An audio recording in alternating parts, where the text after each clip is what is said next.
Time to put the pedal to the floor.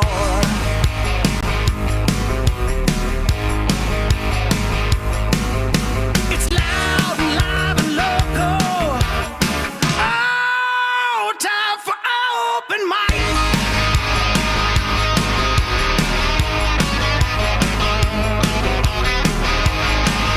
That is correct. We are live. We are live. We are local on this fine hump day morning. Hope everybody is having a great morning thus far, and we appreciate you listening to us right here on FM 96.9 The Game, AM 740, HD 101.1-2. You can watch us on Twitter. You can watch us on Twitch. You can live stream us. Just don't make sure you don't say any racial slurs during the live stream. Okay? Like Miami Heat players do. We're going to get into that story as well. You can also watch us on YouTube. Just go to YouTube, search for the Open Mic live stream, and you can find us right there. Welcome to Open Mic. I'm Mike Bianchi, the Bulldog sports columnist of the Orlando Sentinel, joined as always by Adam Reardon, the deceptive intellect, and of course Austin Pastolka, the Sultan of Sound. Yeah, that's right, Mike, and let me tell you something, brother. Gamer Talk has no place here on Open Mic. You will not be hearing a slur, no swear words, but we might get a little dicey when it comes to our talks of historical figures, let me tell you. Yes. We want to hear from you. You can give us a call, 407-916-8255. You can tweet us at 96.9 The Game. You can also go vote on all of our polls right now at 96.9 The Game. We want to know your opinion on all the topics we're going to be discussing today. You can also text us on our Academy Sports and Outdoors text line. That's 50857. Guests this morning, Buddy Pittman, our NASCAR insider. Speaking of racial slurs, we'll talk to him about Kyle Larson going from being fired for uttering a racial slur during a live stream video game to winning a NASCAR race this past weekend. That'll be at 7 a.m. this morning. At 8:15 this morning, Greg Allman, Tampa Bay Buccaneers insider from The Athletic, will join us about the Bucs trying to keep the band together. They franchised Chris Godwin yesterday. Wow. Wonder how he felt about that. We'll get Greg Allman's opinion of that at 8:15 a.m. this morning. We like to begin every show, however, with an open mic early morning inspirational quote of the day. This comes from the great Ayn Rand, who once said, and I quote, "The question isn't who is going to let me, it's who is going to stop me," end quote. One more time, please. The question isn't who is going to let me, it's who is going to stop me. Wow, this is the most generic slap on the wall locker room inspirational comment of all time. Right? And? Well, it just means that you're not waiting around for somebody's permission to go be great. People are going to try to stop you. There's no question. You're going to have haters out there trying to pull you down. That's the question. Who's going to try to stop you, and who can stop you? That's up to you, whether you choose to be stopped or not. But you don't have to ask anybody's permission to go be great. Listen, they hate us because they ain't us. I swear to God, I thought I made that up. I don't think Ayn Rand had anything to do with locker rooms, really. Yeah, I think she came up with this before the locker rooms plastered it on their wall at the Bishop Moore wrestling room, okay? Maybe. Anyway, that is our quote of the day. Let's start with this because, again, all right, Austin, I'm going to defer to you on the mentality of people live streaming video games because the Miami Heat have distanced themselves from their backup center, Myers Leonard, after the team after they acknowledged that Leonard uttered an anti-Semitic slur while streaming his video gameplay this was on Monday night. Now, Myers Leonard was playing Call of Duty, which is one of the, you played that game, right? Yeah, Call of Duty Warzone. It's a game. It's a war game. Yeah, it's a war game. Basically, you get dropped on an island, you find guns, be the last person standing. Okay, so that is the game. That's the object of the game. Be the last person standing. Well, on this video, Myers Leonard, I mean, if you watch the video, he's obviously very, very into this game, all right? Way too into it, in my opinion. And he's uttering F-bombs left and right. You effing cowards, don't effing snipe at me. You effing, and then oops. Comes out the anti-Semitic slur. You effing K-word, B-word. You effing K-word, B-word. The K-word being the anti-Semitic slur. And again, he issued a statement on Instagram several hours after his comments came to light. Quote, I am deeply sorry for using an anti-Semitic slur during a live stream yesterday. While I didn't know what the word meant at the time, my ignorance about its history and how offensive it is to the Jewish community is absolutely not an excuse. And I was just wrong. And then he goes on to apologize profusely. Yeah, not a good idea to utter an anti-Semitic slur when the owner of your team, Mickey Aronson, and his family are Jewish. That's, Oh, yeah, that's bad. That's real bad. That's bad. The Anti-Defamation League posted on Twitter saying they are shocked and disappointed at what Myers Leonard said, and on and on and on. The NBA says they are going to conduct an investigation. I don't know what there is to investigate. Just watch the video. I mean, there's your investigation. Investigation done. So that's what happened. All right, explain to me. First of all, explain to me, Austin. I mean, these guys know that it's live stream, right? Oh, absolutely. It's his own personal Twitch stream. Okay, then I don't understand. I don't understand how you could. First of all, he's dropping the F-bombs left and right. Well, right? That's normal. That's a very normal Twitch streamer thing. Mike, do me a favor. Next time you're at a sporting event, don't sit too close to the field. You might hear a couple F-bombs if you're poor little ears. Okay, but again, that's not going out on essentially on TV. All right, but that's okay. That's a thing that is very normal for Twitch streamers. The swearing is not a problem. Okay, but this guy's not Austin Pastolka here. Okay, but he's also not playing in an NBA game. It's okay.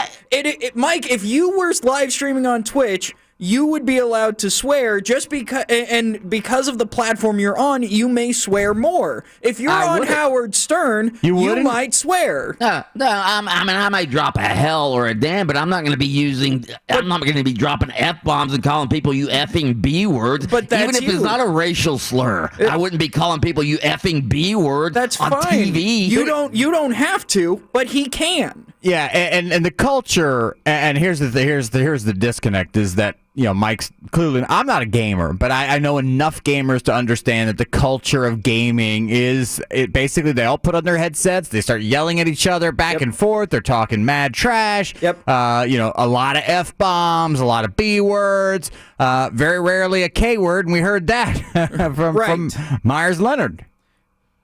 Yeah. The thing is that in the world of gaming, when it's not live streamed, trash talk is huge, and there's a thing called the hot mic. So when you die in Call of Duty, your mic is hot to the person that killed you, so that way you can trash talk one last bit as you die. That's great. It has led to some of the funniest clips of all time, but also some of the worst. There is anonymity when it comes to gaming, and that has been perpetrated for a long time. Throughout. What do you mean there's anonymity? You are anonymous behind your screen name. You don't have to put what your name is. Myers Leonard was live streaming. I'm talking about gaming without live streaming. Okay, and so with this, when you start to live stream, the reason why people live stream their games is because other people find it entertaining to watch people have these freakouts, okay? To have these extreme moments. And Myers Leonard obviously is into that gaming culture. Now, he obviously took it too far with racial slurs, and he shouldn't have done that. And nobody should do that, but that is something that happens offline, if that makes sense, off of the streaming platform. Do you buy the fact that we have a poll on this? Do you buy the fact that he didn't know what the anti-Semitic slur? He didn't even know it was a slur. I guess. Go ahead. So Well, you're not gonna believe this, but I didn't know what this word meant until like a year ago. I had never heard. I had never heard the word. I can believe that. okay. Okay. I know it's a slur, but there are long time slurs that I think a lot of the younger generation don't even know. So, even if I wanted to give Austin that benefit of the doubt, which I will, kid growing up in Nebraska, there's not a whole lot of stuff going on. I don't know how long Myers Leonard has played in Miami, maybe resided in Miami. I would just think through osmosis that he would have learned that that's a bad word in the community. Okay, I mean it's not like you're not around. To that point, he said it when he said it. He was using it defamatory in a defamatory way. So he knew at the very least. It was a bad swear word, something that you don't hear very often. So at the he very just lumped least, it in with the F word and the B word. Thought they were all the same. He just figured, hey, they're all defamatory. Hey, here's just another one. I'll just throw another one in there. I was thinking, what if my kid said this word? I don't think that at her age she would know what it meant. Maybe, but what I would say to her, and if the school came to me and said, "Hey, your kid said this," I would say, "Do you know what that word means?" And if she said no, and I go, "Well, where did you hear it?" Right. Where did you hear it? And in what context did you hear it that you think in that moment that sounded like a good thing to say? And there's no way that Myers Leonard, one, didn't know that it was something extremely negative to say. Right. He reached deep down in the bag, because if you've got the F word and you got the B word, that's plenty when you're trying to insult somebody online. He dug deep in the bag for something that was extra hurtful. Right. And the only person he's going to end up hurting is himself in this whole deal. Well, again, I tend to believe he didn't actually know what the word meant. Now, did he know it was a bad word? Probably. He was uttering it in a string of bad words. So, and in a moment where he searched for the deeper, worse word. I remember when Jesse Jackson uttered an anti-Semitic slur way back when. I would guarantee you, Austin probably doesn't know that slur. You're right. I have no idea what he's talking. I have no idea what he's talking about. I'll send you the video clip. I'm not personally going to say it. I will send you the video. Ask Austin during the break if he knows. He knows. He already knows right now. You're 100% right. If he was unaware of the K word, then H, right? Yeah, the H word. Yeah. No idea. No idea. All right. Straight ahead, we have a movie sequel for a movie that I know Adam thinks is a classic, but I didn't think it was that good to begin with. That's next on Open Mic. Absence makes the heart grow fonder.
Somebody just texted in, anonymity never excused the KKK, and if you don't know the meaning of a word, don't use it. How ignorant. Good point. And that's what he's claiming, right? That he was ignorant. Right. Well, yeah. Yeah, he didn't know, essentially, he didn't know the meaning of the word. He didn't know it was that offensive and all of that stuff. Whatever the punishment is, and it will be harsh, unfortunately, make sure it's consistent for anyone that crosses the line. Well, if it was the same punishment as Kyle Larson got, he'd be fired. Well, he's been suspended indefinitely, right? Has he been suspended, or they just separate? All I saw was the Miami Heat separated themselves from. I just heard our promo. The Magic play the Heat. We'll have to scour the sidelines for a little Myers-Leonard sighting. Well, he's hurt, so he's not playing this year anyway. So, he's recovering from shoulder surgery. So he will be away from team indefinitely. Yeah, yeah. Does that count as a suspension? I have no idea. Have no idea. All right, so Eddie Murphy. When was the movie? I think it was let me look this up. 1988. Eddie Murphy. Who else was in the movie? Arsenio Hall was in Coming to America, which I didn't think was that funny at the time. All right. Oh, what? Mike. I didn't think. Hot take, Mike. Wow. I didn't think it was all that funny, honestly. But I mean, it was a classic. I'll acknowledge that it was a classic comedy. And now they're making a sequel to that, Coming to, with the numeral 2, America. Pretty clever. Coming to America. And it's out now. Have you seen it yet, Adam Reardon? You're a big Coming to America guy. I've not seen it. It's on Amazon Prime, I believe. Came out on the 5th. I just, between work and travels and Temptation Island and stuff like that, I've not yet watched it. Okay, it's this is the 30-year anniversary, obviously. Is it the 30-year anniversary? No. The movie is about the 30th anniversary of the wedding of what did he play? Prince Akeem. He played a prince. A king or a prince? Whatever. Prince Akeem. Prince Akeem. All right, so, yeah, this is on the 30th anniversary of his wedding with Lisa McDowell. Prince Akeem of Zamunda is summoned before his dying father, King Jaffe Jaffer. Jaffe and his shaman Baba revealed to a baffled Akeem that he had sired a son during his visit to Queens, New York, and blah, blah, blah. That's the plot of the movie. So I guess they go in search of the future. It must be his. It would then be his half brother.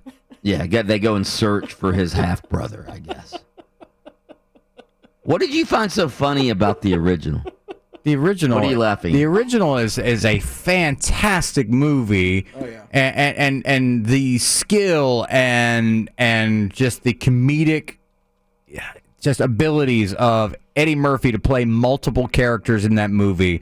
The cameos and these characters that, like, to this day, give it up for Jackson Heights' own Mr. Randy Watson. Randy Watson.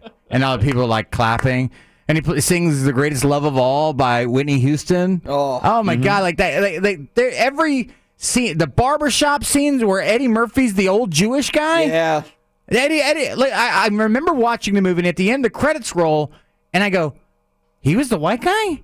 I had no idea. I was young at the time. I was 12, but I was a huge Eddie Murphy fan. Huge Eddie Murphy fan growing up, and that movie sort of solidified to me his abilities as an actor, as he's a comedian. Genius. He is. Eddie Murphy is a comedic genius, and that movie and what he was able to do in that movie, I mean, it was fantastic. It was a great movie. That is an all-time classic comedy movie.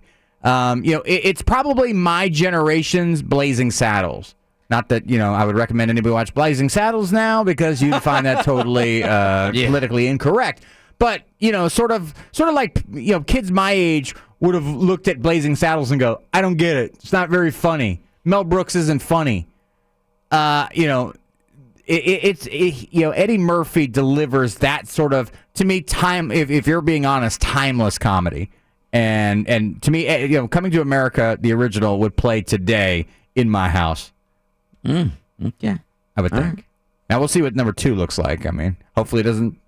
Hopefully it's not number 2. You're going. I'm going to see it. Yes, just haven't gotten around to it. Yeah, you're going. It's almost too much time. I mean, usually when you have sequels, they're 4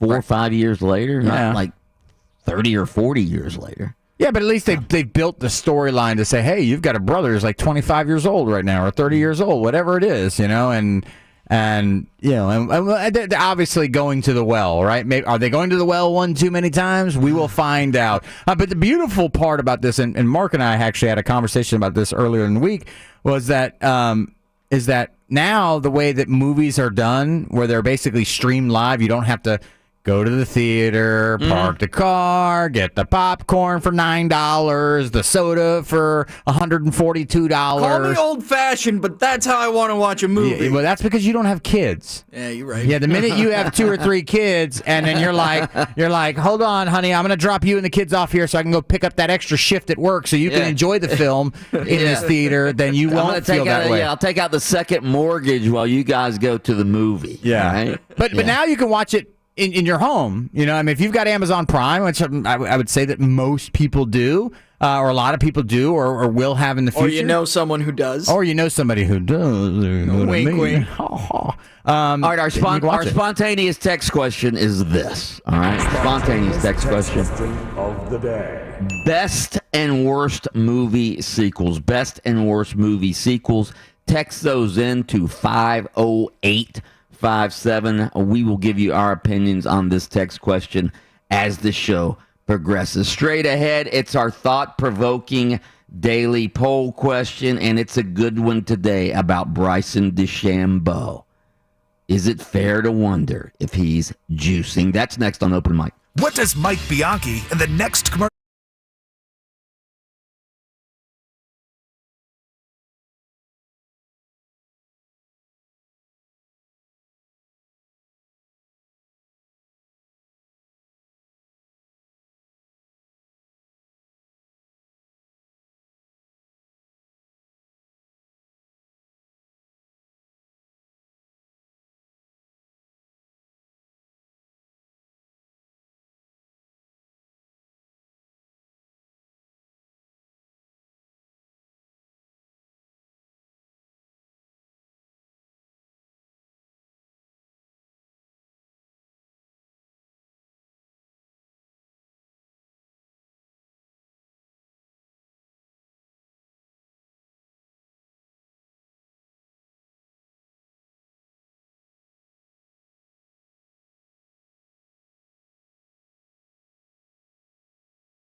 Welcome back to Open Mic. Give us a call, 407-916-8255. Home Alone 3 was terrible. A sequel that doesn't have anyone from that original cast shouldn't have the same title.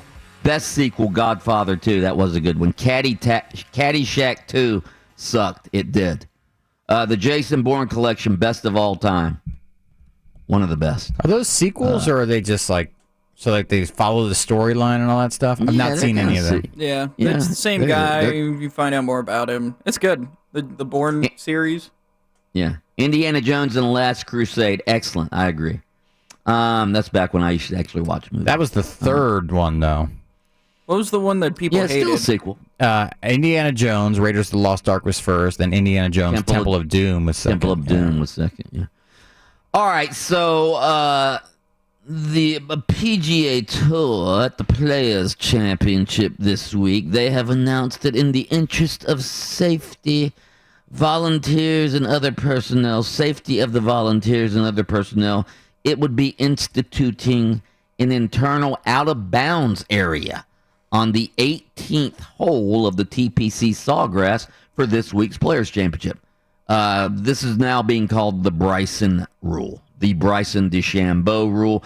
Bryson DeChambeau was not cited in this rule, but the rule was clearly put in place after the winner of the Arnold Palmer Invitational on Sunday talked about trying to drive his tee shot over the lake on the 18th hole at the TPC for what he said would be an easier shot to the par 4 green. Now, if you're not familiar with the Players' Championship and the TPC at Sawgrass, the 18th is a 439-yard par 4 that doglegs around the lake, leaves little room to land the ball in the fairway when cutting the corner over the water. A shot left out to the right often rolls into the trees on the right side of the fairway. DeChambeau was considering blasting his tee shot way to the left, across the water and into the 9th fairway. That carry would be about 310 yards, which he could do easily. All right? So that's what he was going to do, but the tour said, nah, that's out of bounds now. That's out of bounds. And hold on, it's only 310 yards? Yeah. Anyone, a lot of the big, like, no, even carry 310 yards. Oh, okay, Yeah, gotcha. My bad, misunderstood. 310 yards over the water. Yeah. To clear the water, it's 310 yards. But he's right. A lot of most tour players today could carry that water if the wind is right. But anyway, the tour thought better of it. All right, that is an area where spectators like to be as they're watching the golf tournament. So I understand. And plus, you know what? You shouldn't be allowed to hit it into another fairway to get to the green. That takes away what I do a lot all the time. Yeah, but maybe other fairways should be out of bounds, for crying out loud. Anyway, so that's what they've done. But the fact of the matter is, this is another example, or maybe the first example of DeChambeau proofing courses, Bryson proofing courses, just like they used to Tiger proof, like Augusta National. So this is an example of that. All right, and I was talking about Bryson DeChambeau Monday, and one of my buddies texted in, and he said, why don't you just talk about the elephant in the room, that the guy's on roids, all right? That's what one of my buddies texted me, and I'm like, well, first of all, there's no proof that he's on roids, but it got me to thinking, is it fair to at least discuss and wonder whether there are any PEDs involved with Bryson DeChambeau? Let's face it, if he were a baseball player and took 3 or 4 months off and came back 50 pounds heavier, sculpted, and hitting home runs left and right, well, I mean, it wouldn't even be a question. We'd be speculating on steroids. So I think it's fair to speculate and wonder if he's on steroids. In fact, his trainer, what's his name, Greg Roskopf, he even discussed it at the U.S. Open. Bryson DeChambeau, of course, won the U.S. Open. He discussed it with ESPN's Gene Wojciechowski. Here was his quote, the trainer for Bryson DeChambeau. Because we've had the foundation, you're seeing the end result of it. You're seeing the end result of it. It happened quickly. But the 2 years of preparation to get him to the point where he could make these changes is really why he's been able to make these changes as fast as he's been able to make them, blah, blah, blah. So, again, I think it's fair to speculate. I think it's fair to discuss. I always thought Tiger Woods might be doing PEDs. In fact, Tiger Woods did have the tie to the Canadian HGH doctor. Remember that? The bovine blood. Yeah. Bovine blood spinning. Yes. I mean, the guy who was doing the bovine blood spitting also was an HGH doctor. So, Tiger Woods had ties to that, and I always wondered about Tiger Woods. Obviously he looked different. He was sculpted. He was the first golfer where you looked at and like, man, that guy's got some pipes on him. That guy's got a physique on him. He looked like he could have played, safety in the NFL. So, yeah, when you look at Bryson DeChambeau, I think a lot of people wonder. Do you guys? A lot of people wonder. I think it's only fair to speculate as long as you don't take away from his accomplishments in the process. Because, listen, his trainer and him have put in a lot of work. He has shown what his diet is. He has shown what his workouts are and what they were during that time off. So it's fair to speculate, but only in a complimentary way. I have this question. At what point are we allowed to believe that somebody's doing, or like accuse them? Like to wonder is one thing. I don't think you can accuse. I mean, all the other athletes we've accused, there's been some hardcore proof. Like for instance, Barry Bonds' trainer was a steroids guy, and there was, they did the investigation and they found that this guy was giving Barry Bonds, what was it? Clear and cream. The clear and the cream, and Barry Bonds said, "Hey, I thought it was flaxseed oil." So again, Mark McGuire, there was the andro in his locker that the reporter saw, and so I don't think has anybody ever found anything that has to do with steroids with Bryson DeChambeau. Not that not in my brief research last night and this morning. Here's what I don't wonder: if top level 1%er athletes are doing things that aren't available to you, Austin, or me. Are they working with people that have friends in labs that have things that can enhance growth physically, keep you from injury, the HGA? Do they have it way before you and I can be at our Gold's Gym and find it? Well, yeah, of course they do. His trainer works for the NFL and the Denver Broncos, so I'm sure he has access. Yeah. But saying that, do they have access to it and then do they do it are two different things. I guess the thing that I don't like is he puts in a ton of work. Yeah, Barry Bonds put in a ton of work. But listen, that is a huge thing. They put in a ton of work. You just taking steroids doesn't make you stronger. No, there's no question about it. You got to do the work on top of it. And here's the fact for me personally. I've never cared one bit whether or not athletes do performance-enhancing drugs, because to me they're entertainers and they're better at their jobs because they're doing it. And record books be damned. For me, it's just more about I want to turn the TV on and I want to see something incredible. I want to see something that I can't do. I would agree with you if it wasn't against the rules of the sport. I mean, if the sport said, yeah, you can do whatever you want, then I would agree with you. Yeah, if you want to take steroids. I would agree with that. But if you're breaking the rules and the sport says no, you're not doing it, then you're giving yourself an unfair advantage because not everybody is doing it. So some people aren't willing to go the extra mile, Mike. I mean, whatever. I'm sure there's an inspirational quote in there. You're not trying. All right, is it fair, that the thought-provoking daily poll, is it fair to at least wonder if Bryson DeChambeau is taking some sort of performance-enhancing drug? Go vote at 96.9 The Game on Twitter. Vote on all of our other polls while you're there. Right around the corner, our NASCAR insider Buddy Pittman will join us to talk about another athlete who uttered a racial slur during a video game. Except this guy actually won this past week. That's next on Open Mic. More Open Mic up next. Coward.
Yeah, but he's never every time I tried the nunchucks, I would hit myself right in the you-know-where with those nunchucks. Every time? Every time? That means I would have used my nunchucks once. If you want a list of Chuck Norris's enemies, just check the extinct species list. That's fantastic. All right, text in your best Chuck Norris line, 50857. We have two text questions today. Best and worst movie sequels, and text in your best Chuck Norris line. All right, let's do a little NASCAR talk a little early this morning. Let's go to station identification. WYGM Orlando, WJRR HD2 Cocoa Beach, Orlando. Facebook.com/969 The Game. Going to shake up the points. Going to put Hamlin to the top, Keselowski, and then Larson. As Kyle Larson wins Las Vegas. Hell yeah, guys! Great job!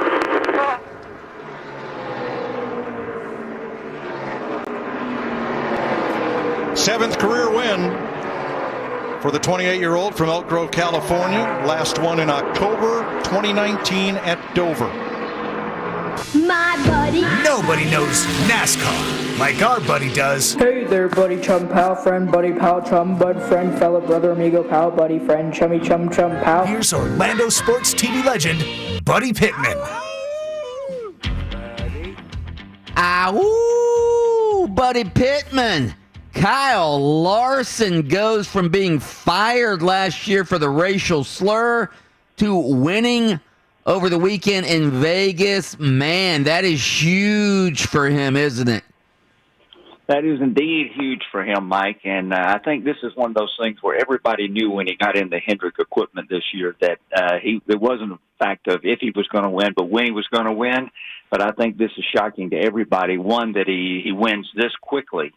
And the fact also that he had never won on a mile-and-a-half racetrack before. He had finished second 9 times on mile-and-a-half tracks, but had never won on a mile-and-a-half track. So for him to get his win this early in the season and on a mile-and-a-half track, I think was a big surprise for everyone. But, of course, you know, he showed that he is the driver that everyone expected him to be and has the talent. Everyone in that garage speaks very highly and of not only of the person, but of the man and of the talent that Kyle Larson is displayed since he has been back.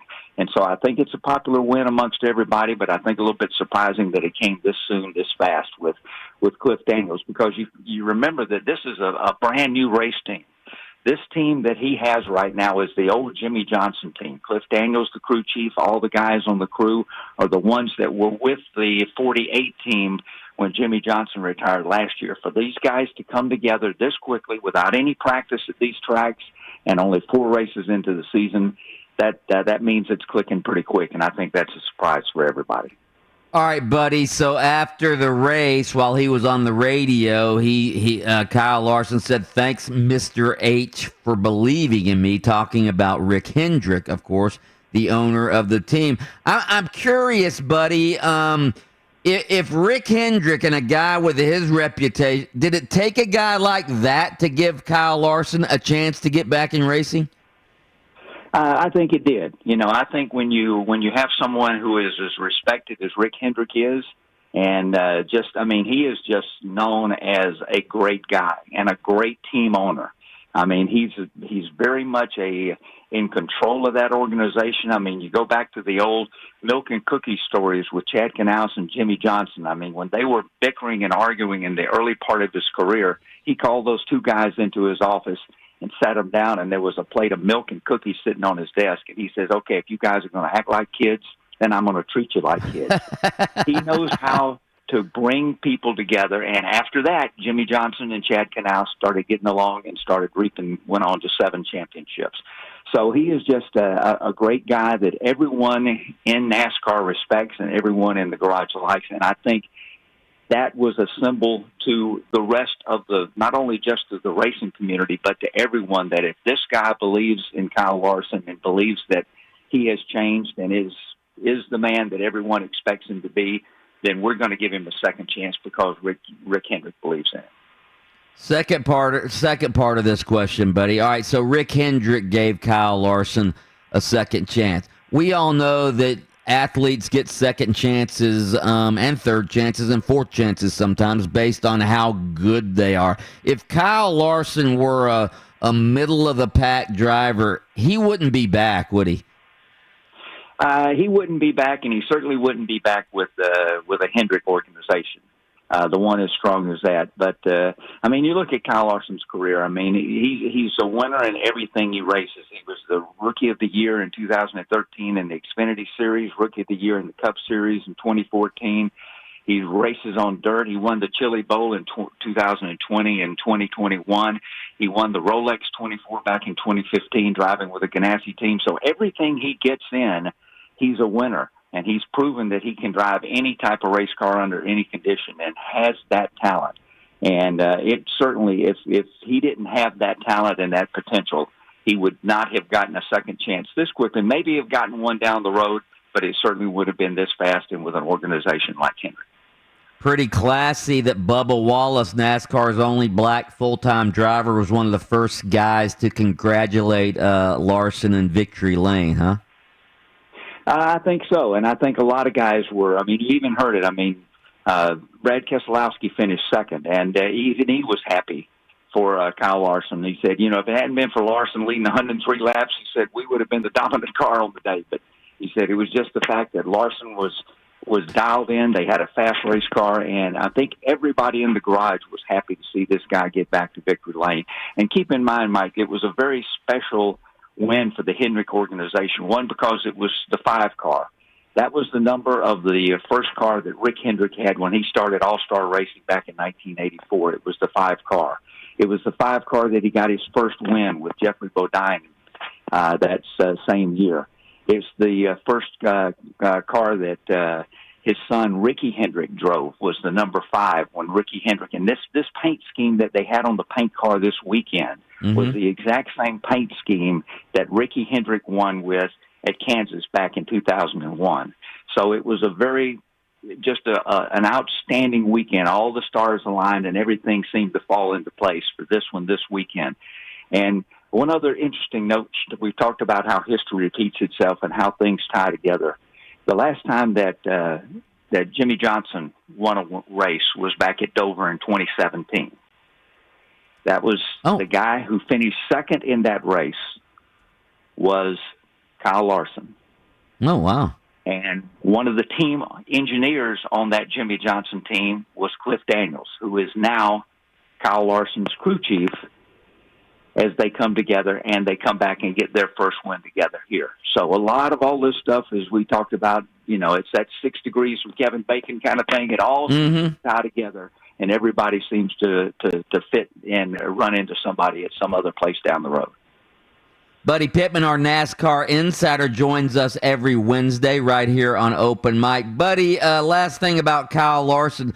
What's going on? Obviously, when he uttered the racial slur during that video game last year, he lost his sponsors. Does he have a sponsor now? Does he have sponsors? Well, that's an interesting situation. They are still working on some sponsors. They have some associate sponsors, but even Rick Hendrick, if you noticed that it was the Hendrick sponsorship on the car, and Rick Hendrick has even said that he is willing to sponsor the car himself with his car dealerships and his other business interests. He is willing to put up the sponsorship on that car until they find the full-time sponsorship that they're looking for. So that gives you some more interest, another idea as to the extent of the belief that Rick Hendrick has in Kyle Larson to be able to put his money where his mouth is and sponsor that race car until they find the sponsors that they're looking for. Buddy, I just talked about Bubba Wallace a little bit. Obviously, he's driving for a new team, the Michael Jordan-owned team. How's he been doing thus far? Has he done anything?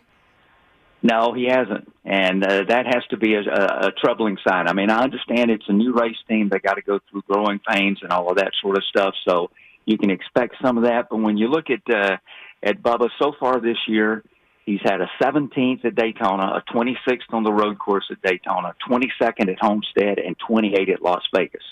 Ooh. Now, do you think that's the type of performances that a Michael Jordan on the race team with Denny Hamlin is going to settle for in the long run. It's troubling that they haven't shown more consistency and more performance. Once again, I acknowledge it's a brand new race team, and they're learning how to gel together and how to work together.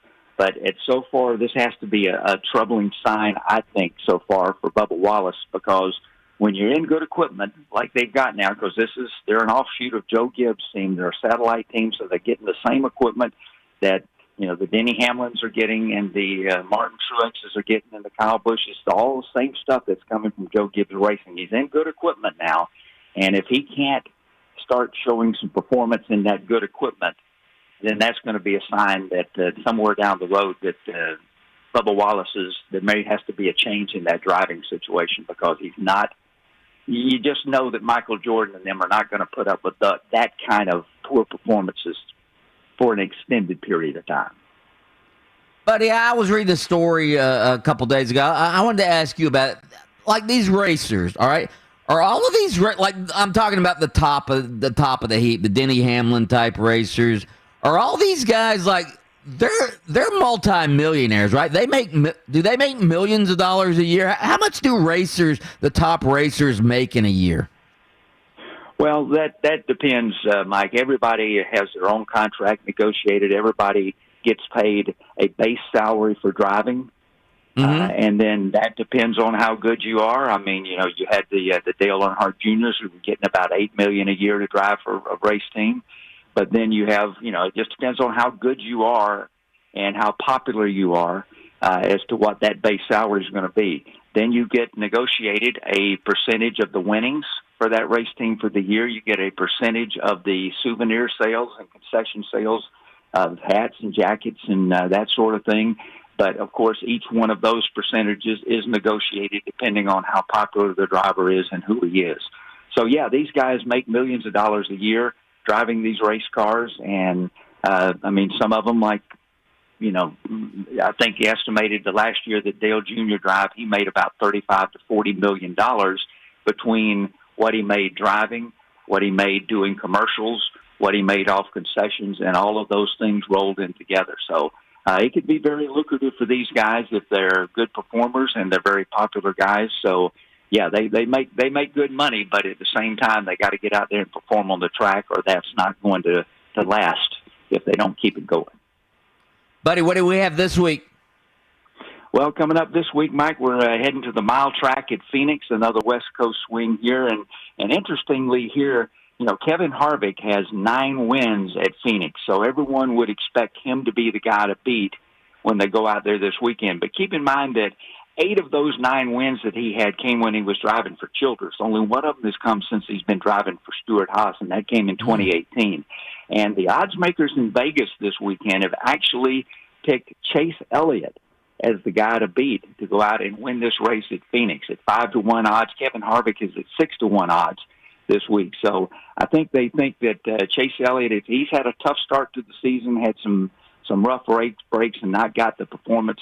He's run well, but hadn't got the results that he's been looking for. But he has a win at Phoenix, and he has 6 top 10s in 10 starts out there. So I think they're kind of pegging Chase Elliott as the guy to win. And an interesting note, Mike, as we've talked about all the different winners this year. We've had 11 races in the 3 series so far, between the Cup Series, the Xfinity Series, and the Truck Series.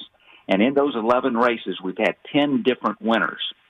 Wow. So it shows that the parity is breaking out in the sport in all 3 of those top-tier series. The only guy who has won twice was Ben Rhodes in the Truck Series.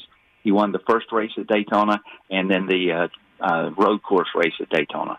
So he's the only repeat winner. So there's a lot of things going on. These guys are getting more competitive. The teams are getting more competitive, and it's getting harder and harder to get a race win out there and to get the victory lane. So it'll be interesting to see as things move down the road. But I think it won't be long before you start to see the Kevin Harvicks and the Chase Elliott's and the Denny Hamlins and those guys start to emerge and see some of those guys getting back to victory lane.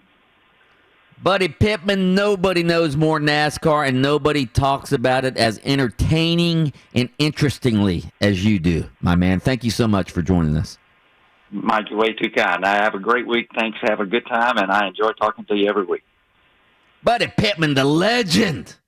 joins us every Wednesday to talk a little NASCAR. Straight ahead, it's the Sound Off coming your way on Open Mic. Bianchi's got to get a quick workout in. Tom, you off. Open Mic. We'll be back in a couple minutes.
That is the sound off music, and Austin Pastolka is the Sultan of Sound, and he has compiled an array of entertaining and informative sound that we're going to comment on right now. Sound off.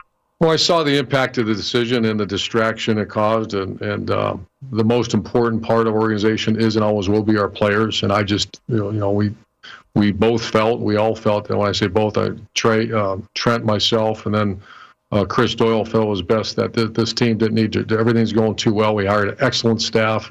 We don't need a distraction and move forward as the best interest of all. Oh, my. Urban Meyer yesterday talking about the Chris Doyle hire, saying, it was all mutual. We didn't want to have any distractions. We've got this great staff. Urban Meyer really bolstering himself, spewing a bunch of crap, in my opinion. Mike, how do you feel about this, his comments? Again, he still didn't answer the question, at least that I saw. I wasn't on the Zoom call with him yesterday.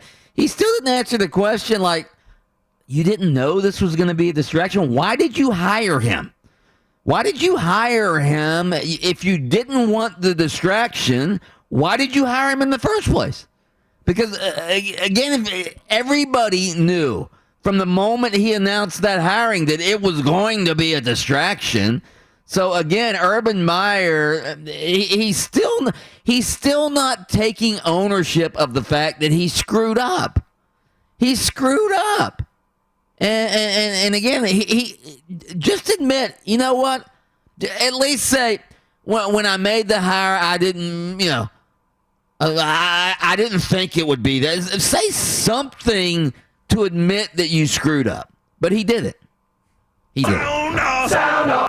I'm sick of this era of people only trying to dumb down the accomplishments of these great players into ring counting. And so now what we gonna do, we're gonna look up in a couple of years and people gonna say, well, Josh should leave Memphis. Oh, Luka should leave Dallas. Oh, Zion should leave New Orleans. No. I like that the Greek Freak stayed with the Bucks. I like that Dame stayed with the Portland Trail Blazers. Put your anchor down like those guys have done. It's not stopping you in endorsements. Who gets more commercials than Dame?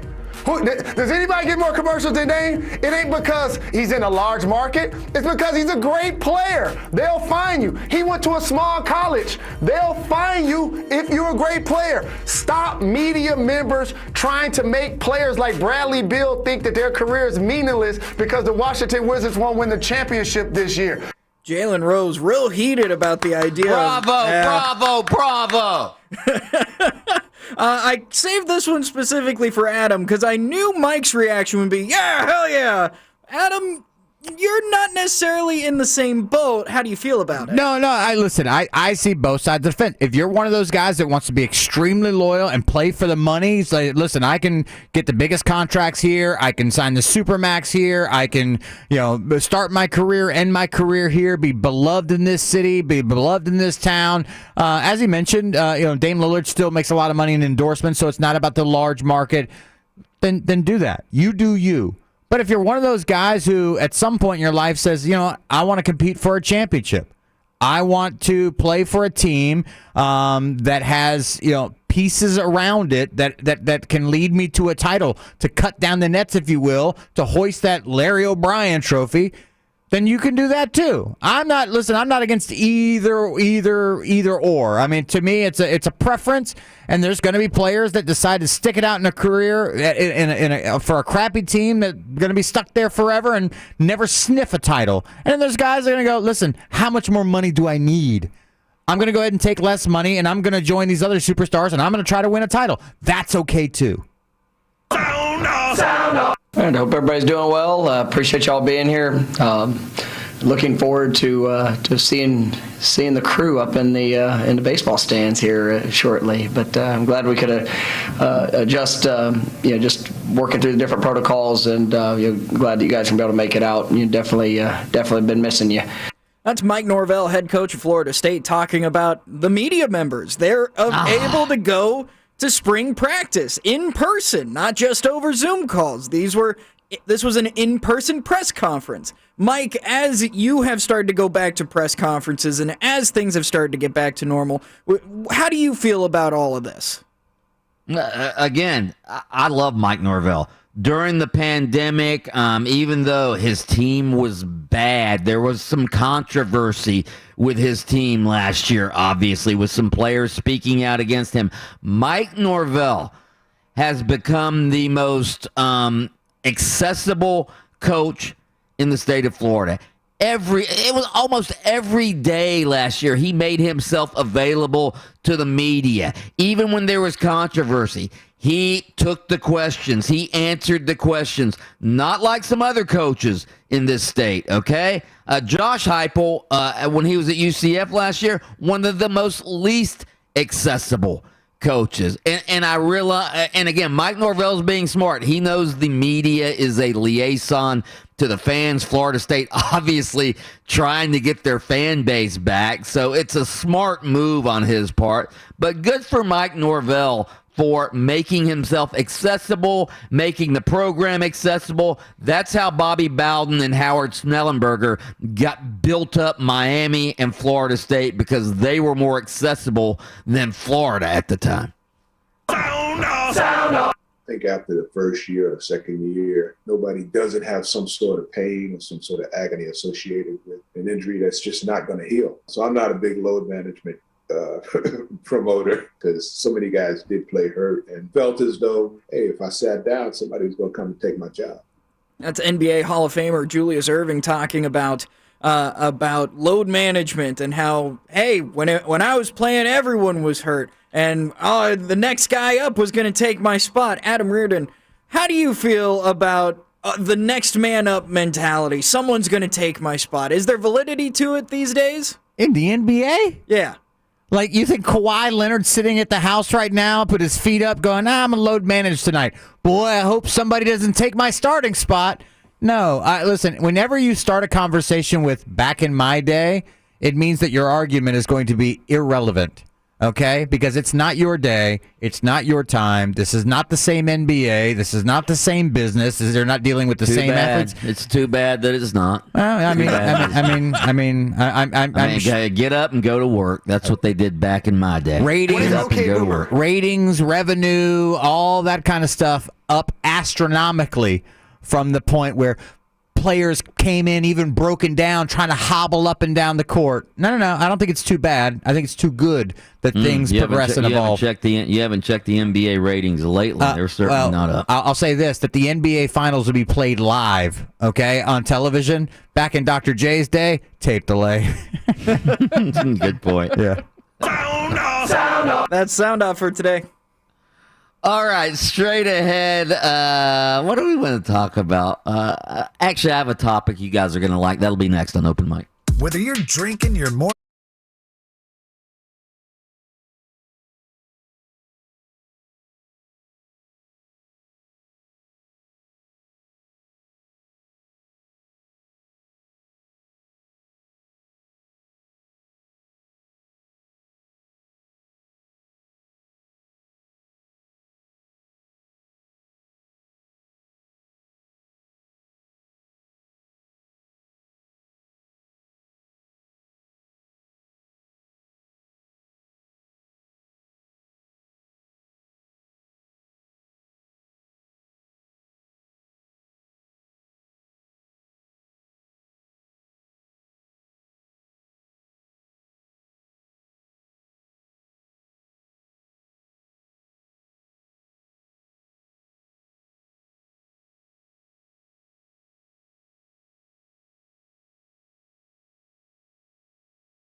So the Miami Heat have distanced themselves from Myers Leonard, one of the team's centers, after he uttered some anti-Semitic, he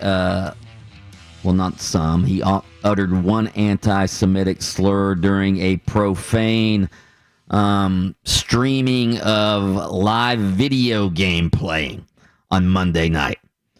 Leonard issued an apology Tuesday evening after the slur, saying he was unaware of, quote, how offensive it is to the Jewish community. On the video, you can hear Leonard saying, effing cowards, don't effing snipe at me, you effing, and then the slur, B-word.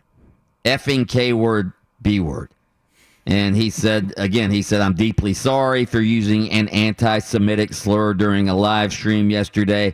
While I don't know what the word meant at the time, my ignorance about its history and how offensive it is to the Jewish community is absolutely not an excuse, and I was just wrong. So at least he acknowledged that ignorance is not an excuse for using a word. If you don't know what it means, then you probably shouldn't be using it, followed by a bunch of other profane words.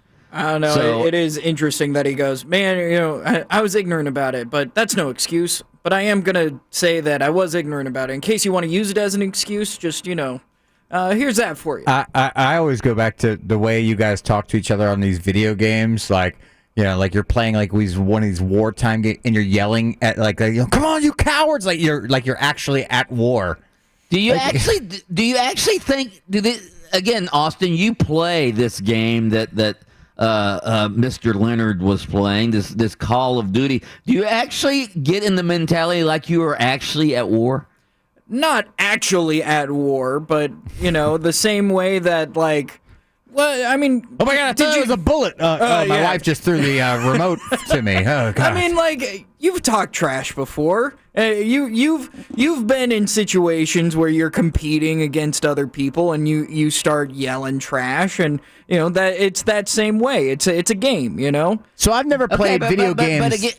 But I played I don't do it anymore because I might hurt my old self. All right, but yeah, I used to play pickup basketball quite a bit, and we wouldn't call each other effing cowards, you effing K-word. Have you ever set that pick, you effing coward?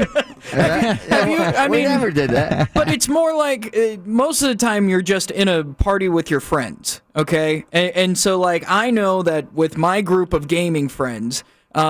It's similar to when you play golf with people that you play golf with a lot, and you go, "Oh, that's an effing terrible shot," or "Man, F you." It was all the swear words get hyped up and you get used more often because I'm in a comfortable setting. I'm with a group of friends. I'm able to say these things. You know what I mean? When I'm playing golf, though, the only person I'm cussing at is myself. All right, because I hit a bad shot. And I throw my driver and go, "You effing idiot!" Mm-hmm. I don't really get the. Again, the racial slur is obviously the worst part of this, but just the string of F words when this guy knows he's on in a public forum, the string of F words, the B word. I think this is a generation gap thing absolutely It must be.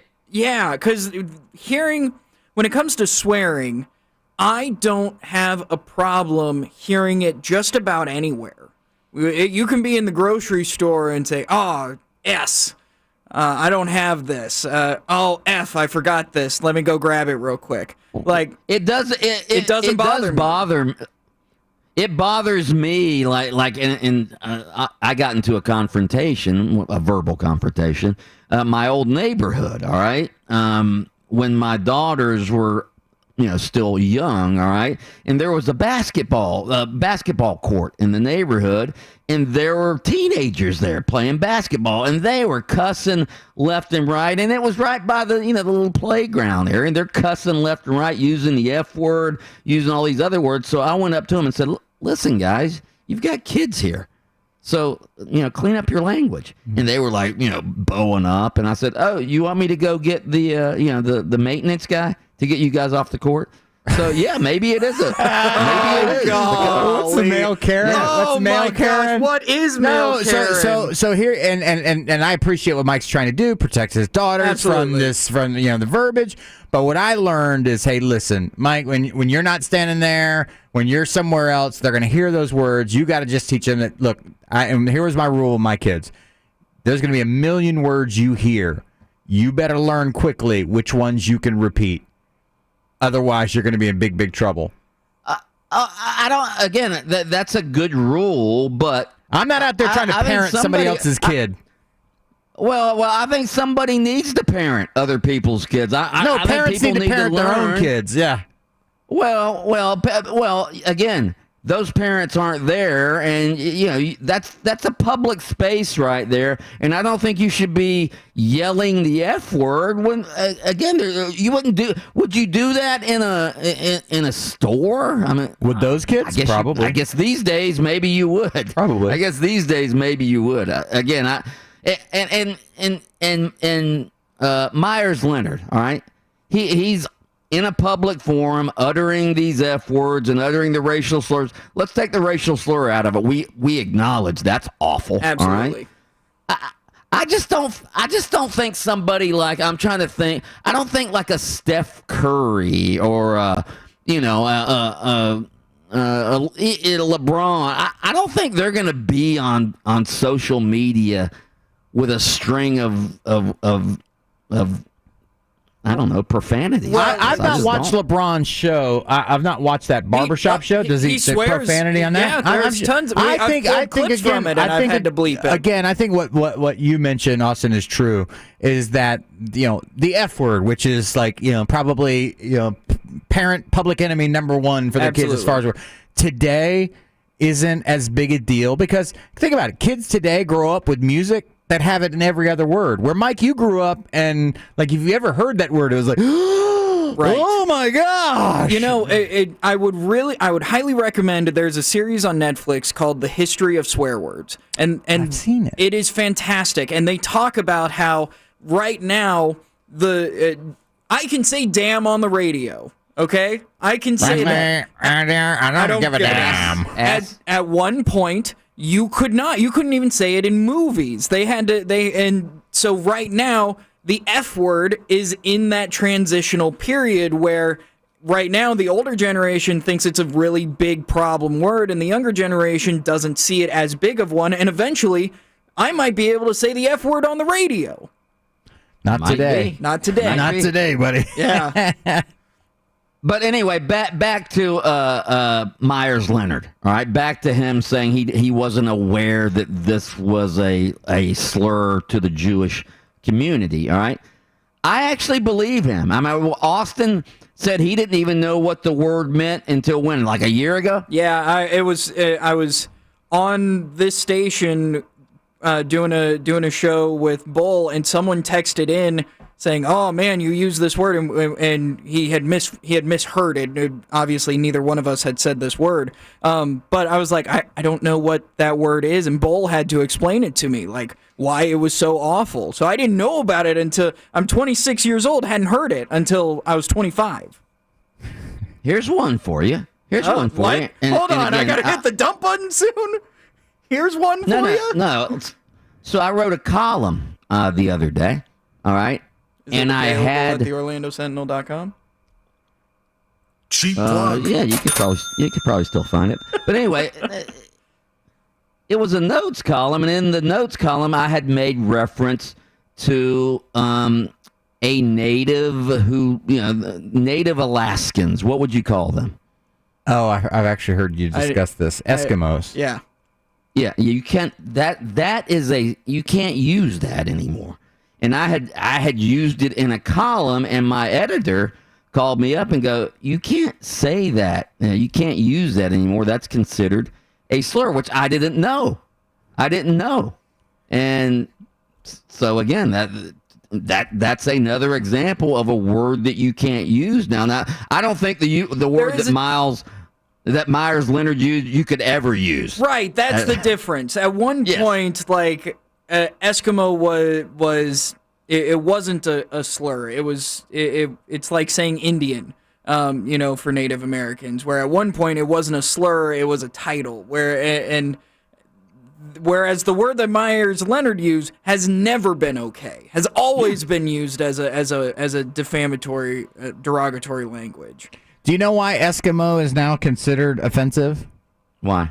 Because it is popularly perceived to mean eaters of raw meat in Algonquin languages common to people along the Atlantic coast. I've never once, when you hear, I just think people who live in really cold places. Right, yeah.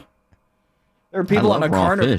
There are Yeah. people on a carnivore diet that would probably. Yeah, and I googled the name, and it says they're the indigenous circumpolar people who have traditionally inhabited the northern circumpolar region from eastern Serbia, Russia, to Alaska in the United States. So, I mean, according to Wikipedia, that's the only way I've ever used the phrase. Right. Yeah.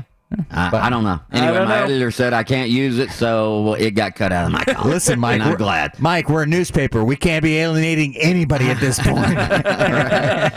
Paperboy throwing papers at the igloos up there. There's a nice little E-word stereotype that Adam just threw out. I live in igloos. Right. No, that was straight ahead. All right. I want to get back into this Urban Meyer story. That's next on Open Mic. Open Mic. We'll be back in a couple.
open mic.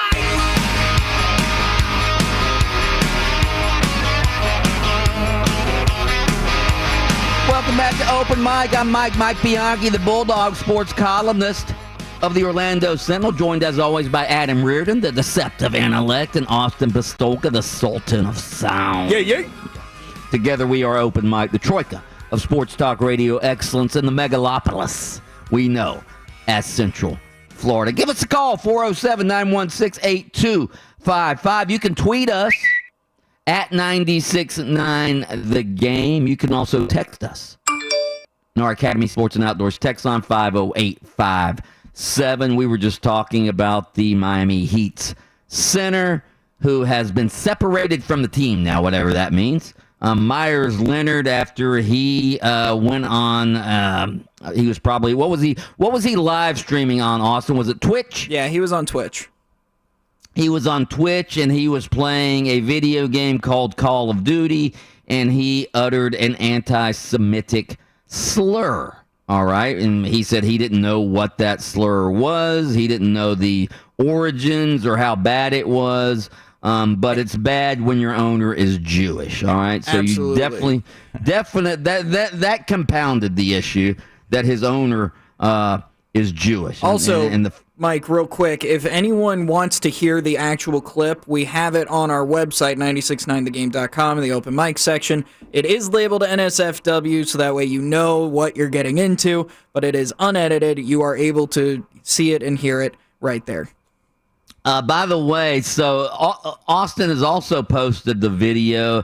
So you posted a video when he actually, he got a call from his agent? Yeah, so explain that. He was still streaming when all of a sudden he takes a phone call. He was oblivious to what he'd done, right? Had no idea. Had absolutely no idea. Next thing you know, he gets a phone call, and you can see him die inside as his microphone is off, and he's on the phone with his agent, and you just see him slump lower and lower into his chair as his agent talks to him. And then he ends the stream by going, "That was my agent. I got to go. I got to cut off the stream. I got to go. All right, bye, everybody." And then he stops the stream. It's hysterical when people find out that they've done something horrible and they're like, "Oh, no." So definitely go check that out. Probably had that gnawing, sick feeling in his gut. Yep. Like, right? Oh, God. I wonder how that conversation went. Don't you guys have a chat? Isn't there like a chat room in there too? Or there was nobody else on the stream says, "Bro, you can't say that," because even when they probably had no idea. They probably didn't know either. Come on. What do you mean? Come on. How many people were in the chat? Well, I mean, actually, I don't know how many were in the chat. I'm curious what the chat looked like. Yeah, because even when Kyle Larson did his, remember everybody was like, "Bro, your mic's on. Yeah. Keep your racism to yourself. Turn your mic off." And you heard those guys. There wasn't anybody on the live stream that was playing with him, going, maybe a coward, but I'm not an anti-Semite. People chuckled. Chuckled. Yeah. If you listen to the clip, God. which you can check out at 969thegame.com, the open mic section, bada bing, bada boom. Cheap plug.